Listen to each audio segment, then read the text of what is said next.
Want a beer? I do. I'm Erica, and I'm ready for a beer.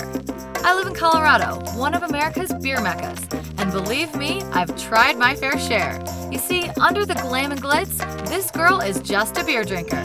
I'm lucky to live near some great craft breweries, and you do too. From the lightest wheat to the boldest stout, join me as I travel the country, hanging out, enjoying the local flavor, meeting up with my beer-making friends, and making new ones all over the finest craft beers. If you like beer, you'll love us.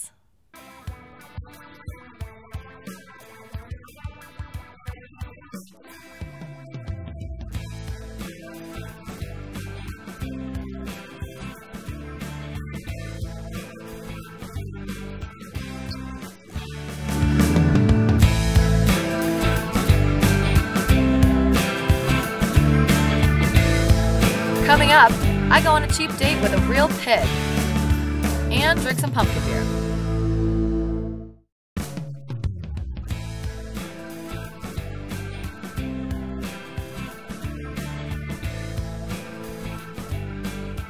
In 1994, Mike and Amanda Bristol started Bristol Brewing Company right here in Colorado Springs.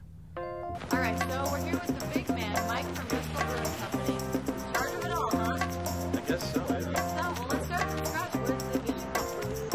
Well, I started homebrewing just as a hobby. I moved to Florida, it was hard to find good beer, so I thought, well, I'll just make my own. And so I started doing that, and then I sort of hit that line where I became obsessed with it, and I was studying it, and I was fabricating my own equipment, and I said, whoa, you know, I probably either need to do this for a living, jump off the cliff, or, you know, people are going to think I'm a little weird.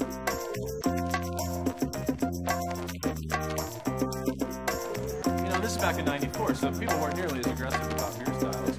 And we started with a pale ale, just because who doesn't like a good American style pale ale, and I love it. And then we went with a Scottish ale, which was really a departure. There wasn't really much going on there, but we thought the two beers really complemented. So we had a nice hoppy pale ale, we had a nice malty Scottish ale. We launched with just those two beers, and just to show how smart I was, I thought, oh, 70% of sales will be in pale ale, 30% will be in Scottish ale, because it's darker, it might scare people. And it was exactly the opposite. So I haven't tried to guess since then. I mean, truly from then on, we've just brewed beers that we want to drink. And a lot of other people do too. You can say Mike succeeded as a brewer, but as a businessman, he wanted to make Bristol an integral part of the community.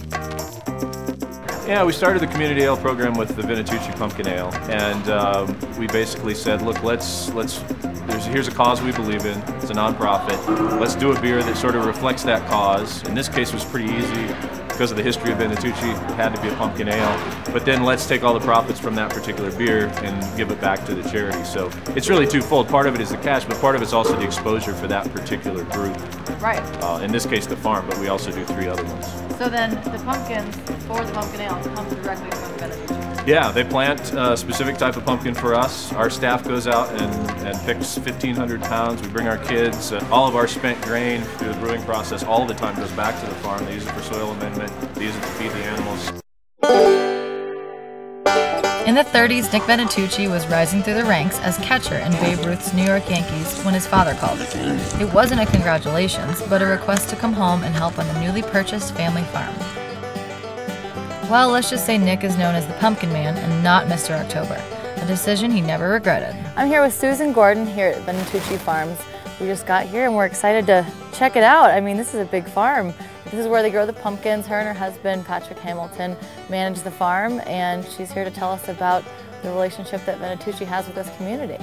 People come on this farm, you know, generations saying, you know, when I was a kid, I came, and now I'm bringing my kids, and I want my grandkids to be able to come, and so it just, people, the community, they love this place. All right, Susan, thanks. Let's go check out the farm. Today, the Venetucci Farm runs as a model of organic agriculture, teaching kids about farm life and providing fresh meat and vegetables to local farmers markets and restaurants. And so these are cage-free? Yep.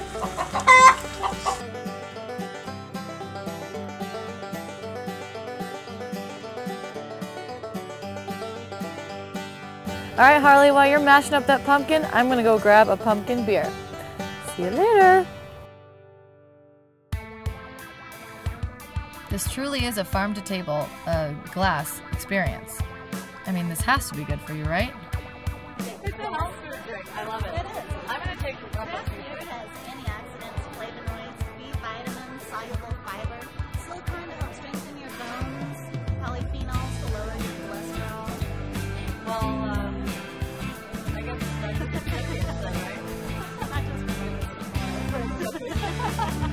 Well, I couldn't think of a better way to get my vitamins and minerals. Awesome! I love these